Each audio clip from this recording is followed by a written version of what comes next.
Hashem Yisbarach, we begin Perek Asiri, the 10th Perek in Hilchos Ishut, in the laws of marriage, in the Sefer of Nashim, the book of women of the Rambam, where the Rambam now continues on to the next stage. We were discussing a bit on that of Kedushin, of the first part of marriage called betrothing, getting engaged. Now we move on to that relates to the Nisuin, getting married, which relates to that of the Ksuba, and also that of Hamtana, that of waiting from the period of getting engaged to that of getting married. Which some of the ideas that the Rambam is going to discuss in this 10th Perek is including the Isser Bia, the prohibition of cohabitation with Arasasai, even though she's engaged to him, but still she's forbidden to have Bia with him. That of Nisuin, what is this next stage of getting married? The Birchas Chasanim, what we commonly call the Sheva Brachas, and the Ksuba, which is the dowry that he has an obligation to write for her. The Yemei HaMishta, the days of that he's obligated to go ahead and rejoice with her, and that of the actual Simcha of the Nisuin, of the Chasna, which day a woman should get married, which day is forbidden to marry her, and also establishing the actual date of when the Chasna is going to be, which in Talmudic times, in the halachic literature, that's called Nisuin, which we do the Kedushin there also at the same time. So the Rambam begins Halacha Aleph, first discussing this new idea of Nisuin, which is the next stage of finally getting married. Says the Rambam, Harusa, the woman who was engaged to her husband, as we start off in the first parak in Halacha Beis, there's 3 ways that a man could go ahead and betroth the woman, and then she's called Mukudeshes or Mureses. So this engaged woman, Asur L'Bailam Divrei Sefer, she's forbidden rabbinically to her husband, as long as she's in our father's household, which the bracha is actually said, by the Kedushin, one of the brachas are that he made forbidden on us those which are engaged to us, which that's a well-known opening halacha Masechtas Kala, that says Kala b'lei bracha, which means without the bracha chasanim, that she's forbidden to her husband like a nida. Now, without bracha doesn't literally mean to say the brachas. It refers to the chuppah, because the brachas were said at the time of the chuppah, because in actuality the brachas themselves are actually not ma'akiv, as the Ram writes in his own chuvas, that a kala b'lei bracha is rabbinically forbidden to her husband, and that's what we're saying. Kanida is just to strengthen that idea. But be that as it may, the Rambam saying that when she's engaged, as long as she's still in the father's household, she didn't have what's called kanisa l'chuppah, didn't be taken to her new husband's house, then she's still forbidden to her husband. And if someone cohabits with the girl that he's engaged to in his father-in-law's household, so again, that's rabbinic prohibition. So they go ahead and they give him these rabbinic lashes, the lashes of rebellion, because the rabbi said that she's forbidden to him. Now, moreover, v'filim kitcha b'biyah, and this is talking about even where the Kedushin itself was done with cohabitation, which that's one of the 3 ways to go ahead and do Kedushin, if his intention was not to do it for the purposes of Nisuin. So through the first act of cohabitation, she's only engaged, because in actuality the Bia doesn't make Nisuin, as Abai and Rav is saying Kedushin of Yud. So even if he already did Bia with her already, he already cohabited with her for the Kedushin, still, she's only engaged, so Asalei Lavi allow Bia Shniya B'Vesavia. So rabbinically, like we said, she's still forbidden to have the second act of cohabitation when she's still in her father's household, until he brings her into his house to live as a regular couple does permanently in his house. And he secludes himself with her, and he separates her to him, which is to be with him all the days together in the same household. This secluding of the couple is called Kanisa L'Chuppah, bringing her to the canopy. And this is what's always called, and the Rambam likes pointing this out so you know what the terminology is. Whenever we mention Nisuin, which is what we call getting married, that's the Chuppah. Again, that's when she's married to him, that's when she's permitted to him. Which, actually in Shulchan Aruch, the Ramah brings many different opinions regarding what's this actual idea, and what is the Nisuin. So the Ramah says that the common custom is to call the chuppah the place where, what we call the chuppah, which are the poles, and you have the cloth that's on top of that, and they go over there in public. So and afterwards they go to what we call the yichud room in the secluded place. So that's what we generally call the chuppah. That's many different opinions, but this the Rambam is calling the Nisuin is Kanisa La Chuppah, that is a secluded that's considered nisuin. Now, v'habal or a sasa l'shem nisuin achar shekidja. Now, if someone cohabits with the woman that he's engaged to, and he's doing the cohabitation for the purposes to be nisuin, after that he went and he did the kedushin already, meaning besides the kedushin that he'd done already, now he's cohabiting with her for the purposes of nisuin. So then mishiyarba, the moment is what's called hara, which is that he inserts the tip of the corona, just that itself, from the male member. That's called ma'ara, as the terminology that Rambam himself says is as the pasuk says makoira ha'era, which is that's what it's just the initial contact. That's kana. That already he acquires her. The nasis nisua, and she becomes a married woman, even without doing chuppah, because if the chuppah, which is the whole purpose, is so then he could go ahead and cohabit with her. If that acquires her as nisuin, for sure then the bee itself is going to acquire as nisuin. Now, although the Rambam himself says in the third parak that ukshiyigma biyasai timukadeshes, only when he finishes the act of cohabitation, only then does she engage him. That's talking about by the bia of kedushin, which there was no other kedushin besides that of bia. Here we're talking about the bia of nisuin, which is after kedushin. That is going to be even with just haram, and then he acquires her. And then she's his wife for all halachas, meaning if, let's say, she dies, he inherits her, if he's a kain, to go ahead and make himself tamata, or also to be made for her nadarim, where if she's only engaged, she does not have these halachas. Once he does nisuin, then, again, we're talking about here the next phase, which, again, when she's only engaged, the rabbi said he's not allowed to go ahead and cohabit with her. That's asalana sarusais. But once nisuin is done, which is kanisa l'chuppah, then she's considered married and she's his wife for all practical purposes. Now halacha beis. Now kimin shenech sarus l'chuppah. So once this betrothed woman goes to the chuppah, and now he could cohabit with her whenever he wants to. But she's his complete wife for all practical purposes. Just that he has to write her ksuba, as the Rambam is going to say later in halacha zayin, before he goes to the chuppah. But once you have that, she's his wife for all things. And when she comes to the chuppah, then she's called Nesua, a married woman, even if he didn't cohabit with her yet. But there is a qualification, she has to be fit for cohabitation.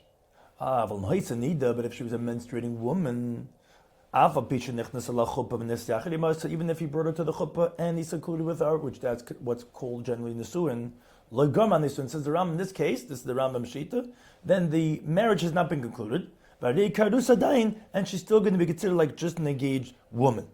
Now, there are those who disagree, and Shulchan Aruch, the Ramah ends off in Eben Ezer, in Simon Samachalov, he says that now the custom is not to be precise about that, but still to tell the chassan that she is a nida, and this is what's commonly known as chupas nida, which, however, the Rambam Shita is that that's not a valid nisuin, and she's still considered like as if she's just engaged. Halacha Gimel. You have to, now that we move on to the next idea regarding Baiv and Nisuin, there's what we commonly call the Sheva Brachas, which are called the blessings of the grooms, which that's besides the Birchas Erison, which we all do it together by the Chuppah, but that's what's made by the Kedushin, as the Ram said in Parag Gimel.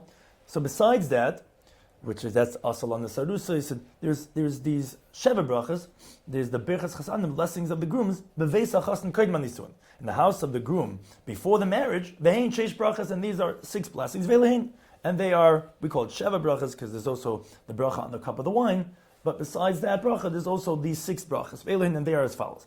Baruch atah Hashem, blessed you Hashem Alikeinu Melech Olam, our God, the King of the world, Sha'akol Baruch L'Kavodei, that everything He created for His honor. Next bracha is Baruch atah Hashem L'Kein Melech Ha'olam Yotzer Ha'adam, creator of man. Baruch atah Hashem L'Kein Melech Ha'olam, blessed Hashem, our God, King of the world, Asher Yotzer Sa'adam Mitzama, that He formed man in His image, B'Tselem Demus Tavnisai, in the form of His image, in His own structure, meaning man was created what's called B'Tselem Elikim, or there's different interpretations, but He's created him in the form of His image. The Hiskan Le'imenu B'Ni Adiyad, and He made from him a structure that's everlasting.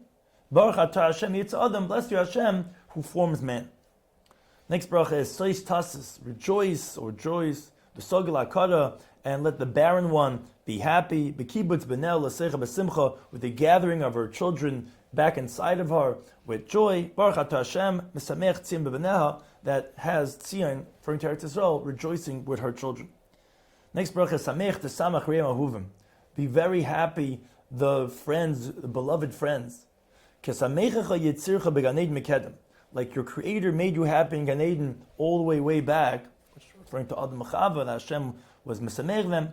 Baruch atah Hashem, bless you Hashem, mesamech chasan v'chala, that makes the chasan and the kala, the bride and the groom, happy. Next bracha is Baruch atah Hashem l'kin melech ha'olam, asher bara sasan b'simcha, that He creates joy and happiness, chasan v'kala, the groom and the bride, gila, gladness, rina, song, ditza, cheer, v'chedva, and delight, ahava, love, achva, brotherhood, shalom, peace, bereyus, and friendship. Meheira Hashem l'kein Yeshama, speedily Hashem our God should be heard by Or Yehuda in the cities of Judea, ubechutz Yerushalayim, in the outskirts of Yerushalayim, kol sasin, the voice of joy, kol simcha, the voice of happiness, kol chasam, kol kala, the voice of the grooms and the bride, kol mitzalis chasan v'chupasim, the voice, the sound of the rejoicing of the grooms from their chuppah, and the adam and the young ones from their festivities that they're singing. Baruch atah Hashem, bless you Hashem, mesamech hachasan im hakala. Hashem, we bless you that you have the groom rejoicing with the bride. Where this is different than that prior bracha of mesamech chasan v'chala, because that bracha was not talking about the simcha of the chasna. Rather, it was a prayer that we're blessing Hashem that those individuals should be happy their whole life. So therefore, we don't say chasan im hakala, which sounds like that it's the joy of them together. Rather, Hashem should make them happy and have whatever they need. This bracha is praising Hashem that He made a thing like a chasna of a couple, of a unit, of a man and a woman coming together through joy and happiness. That's mesamech chasan im hakala, that it's that togetherness, that's actually the joy that we're talking about over there. Now, halacha dalet.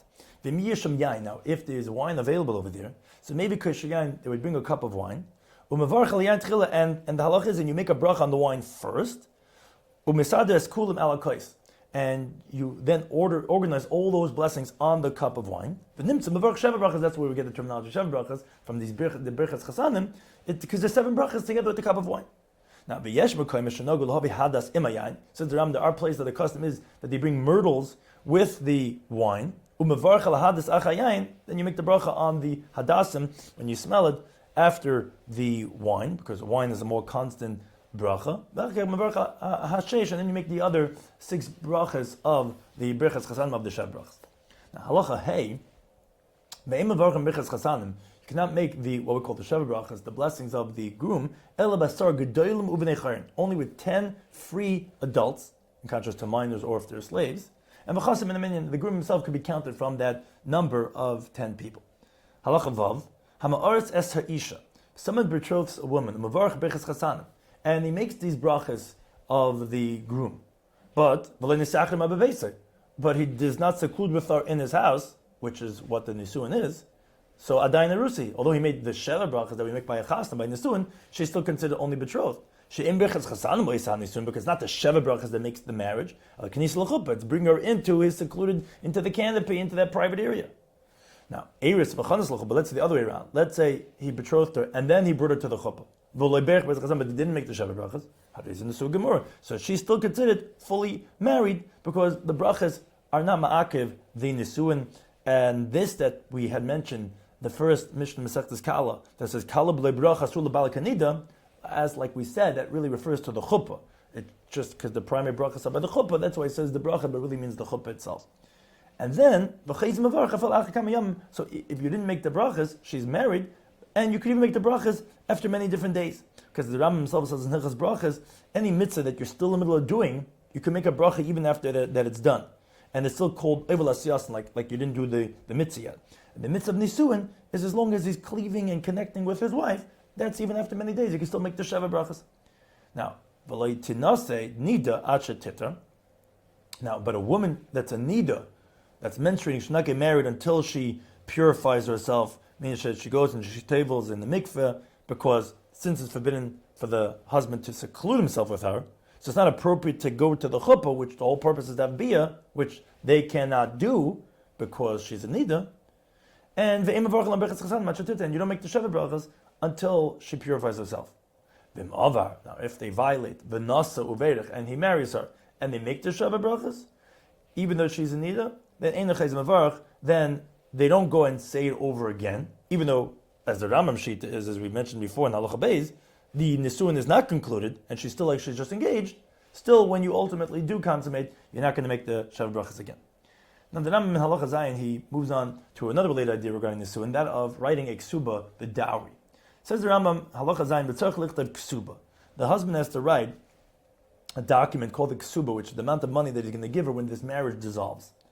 And he has to write a kodim knis l'chuppah before he brings her into the chuppah, so that it should be a chuppah that's fit to have biyah, as the Rambam is going to say later on, Halacha Tes and Yud, and it's only fit if there's a ksuba. So he has to write the ksuba before the chuppah, and then he's permitted in his wife, because, as the Rambam is going to explain, without a ksuba, the biyah is like a bilas nus. So you have to first write the ksuba, and that's what we have by our wedding. That's part of the ksuba, the kriz ksuba. They write the ksuba, and then we do the kedushin, and we do the nisuin. Now, moreover, says the Rambam, chasen listen schar sefer, the groom, he has to pay for the wages of the scribe who's writing the ksuba, because the Gemara says about basa, because he's acquiring her, and also he gains even by the dowry that's written in over there. So he has to pay for the wages of the scribe. Now, for kamu kreis, well, how much does he have to write in the ksuba, how much he's going to give her if this marriage dissolves? So, in Maisa Basula, if she's a virgin, she's never married, in kaisim la pachas b'msayim dinar, he can't give her less than 200 dinar, and the Rambam is going to explain exactly how much that is. Then Ba'ula, if she had already cohabitation, in kaisim la pachas b'may dinar, he doesn't give her less than 100, which is half of than that. Now, b'zehu nikra, and this is what we call the ikra ksuba, the primary amount of the ksuba. Now, but if he wants to add on to that amount, I feel like kikars of, which is a huge amount of gold, Ma'isiv, he could add on. And the chiddush in that is that we don't say, oh, don't add on because people who can't afford are going to be embarrassed. No, we don't say that. Whoever could afford, and he could add on whatever he wants to for his kala. Now, but within the halacha of the additions and of the primary amount, for most things, they have the same halachas. Therefore, wherever we use the terminology of ksuba, of the dowry, it's referring to the primary amount that you have to give, and the addition, it's all the same as one. So, for example, if let's say the woman, when she claims her ksuba in court, the halacha is, the Rambam is going to say later on Perek Yud Ches, she doesn't get sustenance anymore from the household. Same thing would be if she's only claiming the addition and not the primary. That's also going to be considered as if she's tever ksubasa, and she's not going to get mezainis anymore. Now, the Rambam Shita is that it's only rabbinic, that the sages were the one who instituted that a woman has to get a ksuba, and the reason why is so that it should not be light in his eyes just to get rid of her because he's got to pay. There's a financial consequence over here. So therefore they said, well, you got to guarantee her this amount of money, which again, that would also depend on the Rambam's own nusach on the ksuba. If we say the word over the deraisa, if it's like, it seems like he's saying over here that it's rabbinic, the law of the ksuba, not deraisa. Halacha chas. So the Rambam further qualifies, he said, dinarim elu, these dinarim, which are a certain type of a coin that we said you have to give to psula or bula, we're not talking about pure silver dinarim, which again, this is Shitas Rambam. We just mean to say, like the coins, the dinarim that were in Talmudic times, which actually was 7 parts copper, and only 1 part silver. So the Ram, like he explains, until it actually turns out that a sela, which is 4 dinar, is actually only chatzi zuz kesef. It's only a half of a zuz, which a zuz is a dinner, as Ram is going to shortly explain, of pure silver, because it's 1/8. As we said, 7 parts copper, 1 part silver, so it's only 1/8. So that which is a sela, which is 4 times that amount, is only going to be a half a zuz of kesef. So minimum comes out like this. Masayim dinarm shel besula. This you have to give 200 dinarm of for a besula in the ksuba. Is really only chamisha ve'esem zuzim shel kesef. It's only 25 zuzim of pure silver, which is 1/8. Umei dinarm shel beula, and the 100 dinarm of a beula is shneim asa zuzim mechza, is 12 and a half zuzim. Which the source of this is the Gemara in Kedushin of Yud Aleph, which says whenever it says kesef in the Torah, it's kesef tzuri. Whenever it has by rabbinic law, which the Rambam is saying ksuba is rabbinic, it's kesef medina, which is 1/8, and therefore it has to be only 1/8 of pure silver. Now, it further explains the Rambam, mishkal kol zuz, and the weight of every zuz, so that you know what it is, the equivalent in current times, is sheish v'tishim sa'iris, is 96 barley corns. Like we explained in the beginning of Hilchos Erevin, which Rambam there in Halacha in Parak Aleph says that a mana is 100 dinar, a dinar is 6 ma, a ma is the weight of 16 sa'iris, which in common usage is between 4.8 or 5.1 grams. And that's how much is the weight of each zuz, and then go ahead and figure that how much that is for the 100 zuz or the 200 zuz. As the Rambam explained about dinner nikra, the din is what's called zuz b'chamakim, which those are interchangeable terminologies. Bein shiyim and akesav atar, whether if we're talking about pure silver, bein shiyim and be'esav yom, whether we're talking about the coins from those days, the word dinner and zuz mean the same thing. Now halacha test. Ein peichsen lebesul memisam, like the Rambam said before, can't give less than 200 dinarim for a virgin, ulabu'ula b'meya, and for a woman that's not a virgin anymore, less than 100. And v'chala peiches, whoever does give less than that, bilasa bilasnus. So then that's the act of cohabitation of promiscuity, and because if he's giving her less than that amount, so she's not really relying. Doesn't feel so secure in this marriage because she's like, he's going to get upset at me, and it's not going to cost him much to get rid of me. And because she's not so confident in this marriage, it's like as if she's not really so in this marriage. So it's like they're just having znus by having relations together. Now, further says the Rambam, Echad HaKesav as a ksub b'shtar.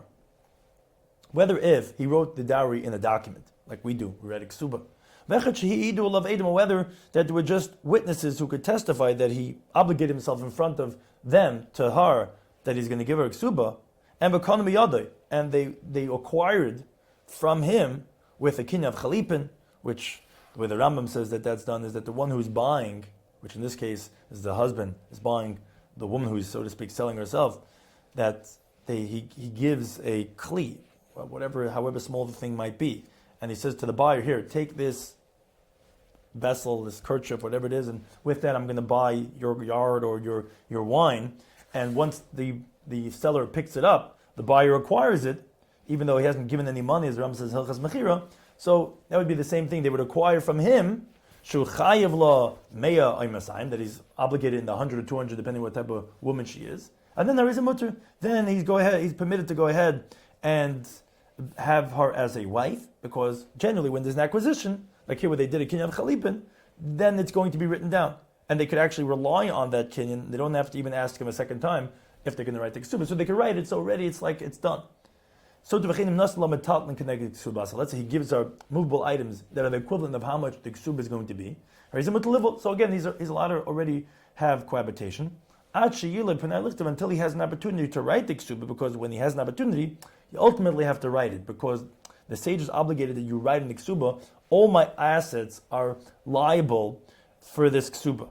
And here we only give her movable items to ksubah, so we're concerned that he might just get upset and say, you know what, get out. She already has it. He's not going to have to give it, and that is all his assets are liable. So although it's going to work for now, but when he has an opportunity, he has to go ahead and write the ksubah. Halacha Yud.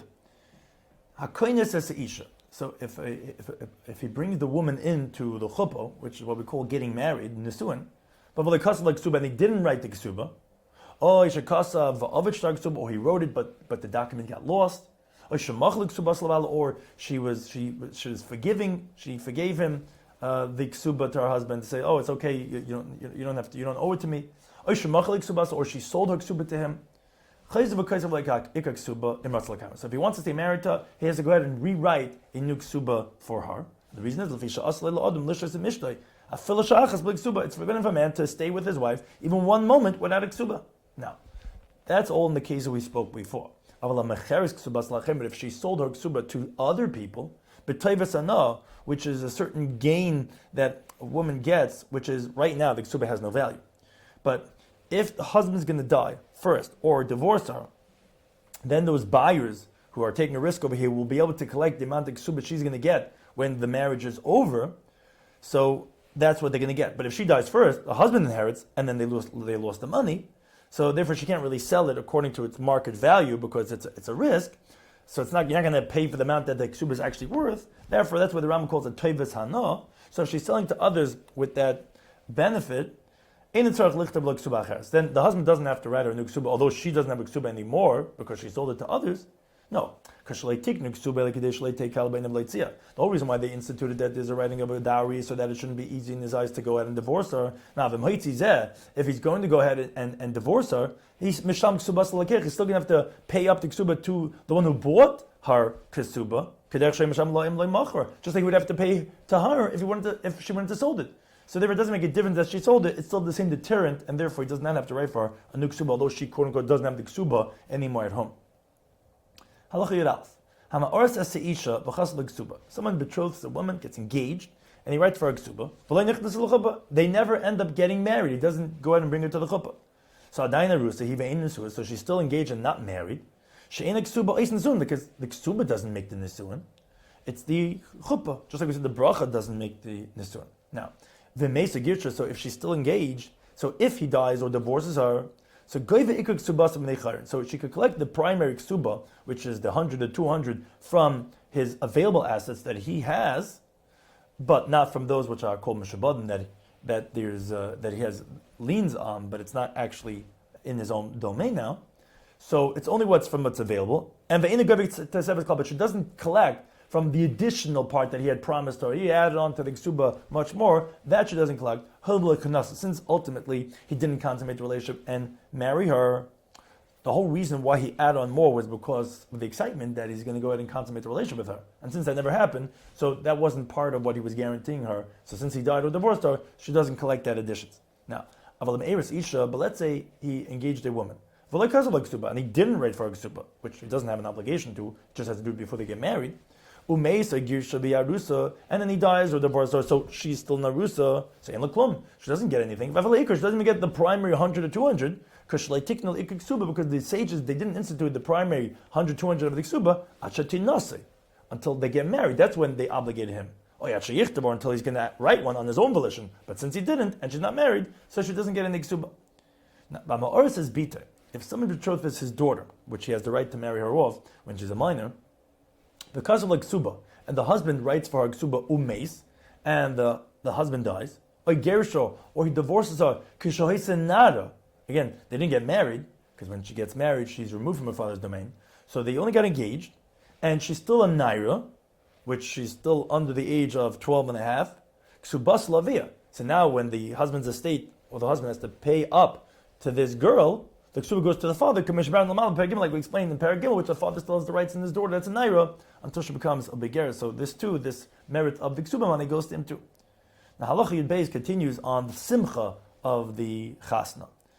Halacha Yud Beis, v'chein tikna chamsut the sages instituted, shekol anoisim b'silu, whoever marries a virgin, he should rejoice with her for 7 days, what we call, some people call that the Sheva Brachas, which are the Shivas Yimei HaMishta is the 7 days of rejoicing with her. So, he doesn't go to work, he doesn't go ahead and do commerce, business dealings in the street. He just sits, he just eats and he drinks and he rejoices. Whether he was single, whether he was a widower, either way, since she was a besula, they have 7 days of rejoicing. Now, but if she was already married once before, which, in contrast to if she was only widowed from Erison, even that since she was not a Ba'ula, then actually it would be for 7 days. But if she already had cohabitation, she already was married, then Ein Pachas Mishleishim, then it can't be less than 3 days, not 7, but 3. And the reason is Tekanas Chacham, he lived in nice Yisrael, that what the sage instituted for the Jewish girls, she's Sameichem and Ba'ula Gimel Yom, that they should rejoice with the woman who was already married 3 days, Bein Bachar, Bein Alman, whether if he was single or if he was a widower, which actually the Maggid Mishneh points out that those who say that if he was never married, even if she's Namana, that they do have Sheva Brachas for 7 days. Because at the Rambam, he points out from the Rambam Hilchos Brachas, Perek Beis Halachates, that you say the Sheva Brachas all 7 days, and therefore it's not appropriate for him to be working when they're making those brachas, and therefore that he should not work for those Sheva Brachas, just like when she's a Basula, same thing as when he's a Bachar. Halacha Yud Gimel. Yesh Leil Adam, a person is permitted Lisa Noshim Rabbis Ka'achas Beimech, to marry many women in one day. He can make the Sheva Brachas for all of them at one time. That's for the actual marriage with the Sheva Brachas, which is the 7 blessings, the Birchas Chasana. Aval Simcha, but regarding rejoicing, this previous halacha that he has to rejoice with them. Each one has to have their own Sheva brachas, their own rejoicing that's appropriate for her. In Besula Zayin, if she's a Besula, for her own 7 days. In Be'ula Gimel, with the girl that already had Bia for 3 days. Ve'ima Arvin Simcha B'Simcha. We don't intermingle different, so although he can marry them at the same time, but each one has got to have their own honeymoon, their own Sheva brachas. You can't mix the Simchas together. Now, in Halacha Yadalad, the Rambam goes on and explains which days are appropriate for Nisuin, for getting married. So he first says that Mutala Oris B'chol Yom Chol, any weekday, even Chol HaMoed, in contrast to, let's say, Shabbos and Yom Tov, where you now do even Kiddushin of getting engaged, because you might come to write the document of Eris and of getting engaged, but every weekday, you're allowed to get engaged. I feel a test b'av, even on Tisha B'av, and the reason is, as the Yerushalmi says, because she make it mina'ach b'tfilah, someone else might daven and get her first, so you quickly want to go ahead and you can get engaged, which then makes her forbidden than everyone else, any weekday. Whether they're in the daytime, whether at nighttime. But there are certain days that you cannot get married to women, which is the topic of this parak. Le'be'erev Shabbos, not on Friday, le'be'erev Shabbos, not on Sunday. Gizera, because there's a rabbinic decree. Shabbos. You might come to desecrate the Shabbos, but tikkun asuda in preparing the meal. Shachas tard besuda, because the groom is perturbed with the meal, and either right before Shabbos, which is Friday, or right after Shabbos, which is Sunday, you might be preparing the meal, and therefore we don't want you to get married on those days. But as the Shulchan Aruch says in Even Ezer, that there are those who do permit, and that is the custom that people do get married on those days. And ve'in tzarich leimer she'as lisa isha b'Shabbos. It says Rambam, we don't have to tell you that b'shur you'll not get married on Shabbos, because the chuppah is actually acquiring her, and you'll not do a kinyan on Shabbos. Now, moreover, says the Rambam, even on Chol HaMoed, the intermediate days of a Yom Tov, you now marry women, get married, like we explained, where in this idea of is referring to what he says in Hilchos Yom Tov, and as he had mentioned in the previous halacha too, because again, you can't mix up one simcha with another one. You have the simchas of Yom Tov, you can't mix up with the simcha of getting married. So now, like we find this concept in Bereshis Chav Tes, Chav Zayin, that Lavan tells Yaakov after he fooled him and gave him Leah, and now he wanted Rachel. He says, Malish Shvuazos, first finish this week, and then I'm going to give you also this other one, which means to say that he didn't have both their Sheva brachas in the same week, because you can't be ma'ar simcha v'simcha. Now, or shar hayamim, but all other days, mutar lisa isha b'chol yom sheyitzik, could marry a woman any day that he wants to. But who, as long as there's a prerequisite, sheyitrach b'sudas nisun, that he had put in the effort in the wedding meal, kimol yom kar nisuin, 3 days before the wedding. Now, that actually goes into the next halacha. Halacha says vav. Malkim she'im bati din miyeshim ba'il bebeis u'behebel vav. If it's a place, if it's a town, that the courts are only in session on Mondays and Thursdays, and that would be like Ezra HaSefer instituted, that the court should be on every city on the days that they have Kriyas HaTorah, which are Mondays and Thursdays, because that's when everyone comes together to shul to have Kriyas HaTorah. So that's when the court should be open. If it's a town that they're not open every day, they're not in session only Mondays and Thursdays, as Ezra was instituted at least that, so then Besulin this is B'yem Dal, which is the opening Mishnah, Besulin this is L'yem Revi, that the virgin gets married on a Wednesday. Why? Because if the husband is going to have a claim against her virginity, meaning, as the Rambam is going to say later on in Perek Yud, that he claims, I didn't encounter any virginity. She's not a besula, which that's one type of girl, as we're saying, you have to pay double that of a beula. So you ask him the best, and so the next morning he's going to get up when he's still angry and he's still in the heat of the moment that he was duped, that he was fooled, that he's going to get up and he'll go next morning to the courts. Because if there's a delay and he gets married, let's say, and the courts are not open the next morning, not in session, we have to be concerned that by that time he'll just cool down already and he's going to stay married to him. But maybe she was mezana and she's actually forbidden to him. Now, so then why can't he get married on a Sunday, which then the next morning will be a Monday? Because the sages went through they wanted that, again, like we said, that the husband should be preparing the meal for 3 days, which you can't do if Shabbos is before that. And actually we said that you could even run into a problem by Chil Shabbos. So rather, if you prepare Sunday, Monday, Tuesday, then Wednesday get married, so you have the 3 days in preparation. Therefore, that's the ideal day to get married. Now, Umini Chacham, and the custom of the sages is, Shanoi says, Ba'ula, if someone marries a girl that already had Bia, so there's no reasoning to have to get up and go to the courts the next morning, you say, such a woman you should marry on a Thursday. So that he should rejoice with her, hey, Thursday, Erev Shabbos, Friday, Shabbos and Shabbos, and he'll go to work on Sunday. Meaning to say that we're concerned that since when a widow marries a widower, they don't make Sheva brachas besides the first day, as the Rambam says in Hilchos Brachos and Perek Beis. So we're concerned that after the first day, he's just going to go to work. But we want them to rejoice for 3 days. So therefore, we say they have the chasna on Thursday, so that you have the Thursday, Friday, Shabbos, and you'll have the 3 days, and then Sunday, he'll go to work. Halacha Tezayin, the Rambam now goes on regarding setting the date for the wedding, the time gap between the engagement and the wedding. Halacha Tezayin, if someone betrothed his minor daughter, and now the husband's saying, let's get married, let's make the chasna ready. So her or her father could hold back shaloi tinaseh, that the wedding shouldn't happen until she becomes an adult, but and that she's already a naira, which is the first stage of adulthood. So now, if the husband still, he doesn't care what their opinions are, he wants to marry her.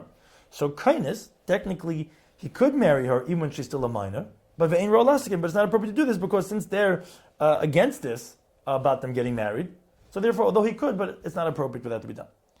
Halacha Yadzayin. Ersa, let's say he gets engaged to this girl when she's still a minor. V'shor kamashon, he waits many years, and some people would do that to make sure that they know they have the shidduch, but they wouldn't get married. They waited many years. Which fall on nisuin, and then he comes petitioning, saying, "Okay, let's get married." And she's already a nara, she's already an adult. So okay, so now he has a right to this a taina because she's already a naira. So from the day that he puts in his petition to say, "Okay, let's get married," we give her 12 months to prepare herself with her clothing and her jewelry and so on and so forth. Well, the and to prepare whatever she needs to get to be married, and then they get married. And that's where the famous statement, Ayom min mitvach comes from, because it's a year that we give her when to get engaged. Mit mitvach, because we say on Wednesday is when the girl gets married. Now, let's say Tava Acha Shebagris. This was when she becomes a naira. What he said, Big Bagris, is 6 months later when she's not just an adult, she's actually totally in her own domain. So let's say he petitions her after she became the begetters. Then we give her 12 months from the day that she became a begetters, not from the day that he petitioned. Let's say petition when she's 15. You start counting already from the day she became begetters, and the reason that is because once she becomes a begetters on her own, she starts preparing her jewelry, she already starts getting ready for the wedding. So it's from then that we start counting the 12 months. So too, if he does the kedushin on the day that she became a begetters, let's say she became a naira at exactly 12 years old, and 6 months later she becomes a begetters, and that's the day that he goes up finally, and he does the kedushin. Then you give her 12 months from the day of the kedushin, because that's the day of when she became a begetters. Now, but let's say kiddush acha shabager. Let's say, which is normal in today's times, because most girls are not getting engaged before they are begetters. So let's say he does the kedushin after she became a begetters. If already 12 months have passed, so essentially like a year since she became begetters, and then he does the kedushin, which again most of the girls, 18, 19, 20, whatever the age is, 25, everyone's after the begetters. So then we only give her 30 days from the day that he petitions and says, okay, let's go ahead and get married. And the same thing is, and we said that because already when she becomes a begetter, she already starts preparing, she already has the stuff that needs to get married. And so too, if someone betrothed a woman, it's a widow from having been married, that she already had cohabitation, here also, we give only 30 days from the day that he petitions to get married. And the reason is because she doesn't have to go ahead and put in so much effort, 12 months, to get ready, because this older girl, and so too the married woman, already has what she needs from her first marriage, and therefore doesn't need more than 30 days of preparation. Just like we give, as we said in the previous halachas, time for a woman, from when the husband, from the chassan, goes and petitions to prepare herself, and then to get married. So do we give time for the man, for the chassan, to go ahead and provide for himself, which is very different. It's not his jewelry and clothing like it is by the woman, but it's actually the technical parts about preparing the meal and the chassan and so on. From when the woman petitions him, saying, let's get married. Now, how much time do you give for him? Says the Ram, like you give for her. If for her it's 12 months, again depending, like we said, if she's a minor or already begetters, then if it's for her 12 months, for him it's Yud Beis Chodesh, him 12 months. For her it's 30 days, then for him it's also 30 days. Now, Halacha Yates, says the Rambam, let's say let's say already reached the time, the deadline that they gave for the man until that it's already time to get married. And he doesn't go ahead, he's still pushing off shtipshteising, didn't go ahead and get married yet. So he's already obligated in providing for her sustenance, to give her food. And even though he didn't get married to her yet, which is when the obligation starts, but because you're supposed to get married, and you didn't, so you really have to start providing for her. Now, but if the 12 months falls out on a Sunday or on a Friday, then at that day he doesn't have to start giving her sustenance, because the Rambam said before that in Halach Yidal, that he says you can't get married on those days because we're concerned about Chil Shabbos. So it's not his fault, it's an aynus. It doesn't have to provide. The same thing would be if, let's say, he or she became ill. Or a person needed kishi giazman, or she became a nida, she started menstruating when the time for the wedding started, which the Rambam says you can't get married then does not have to start providing for her yet, because in any one of these cases, she's not yet fit to get married. I should tit her until she first purifies herself and is not a nida anymore, or she becomes healthy. He also cannot get married until he gets healthy, because he's also not well. And any time the not getting married is because of something beyond his control, what's called an aynus, so then she doesn't yet start eating from his own. It's only when it's due to his negligence that she's not yet married that then we obligate him in providing for her mezainis.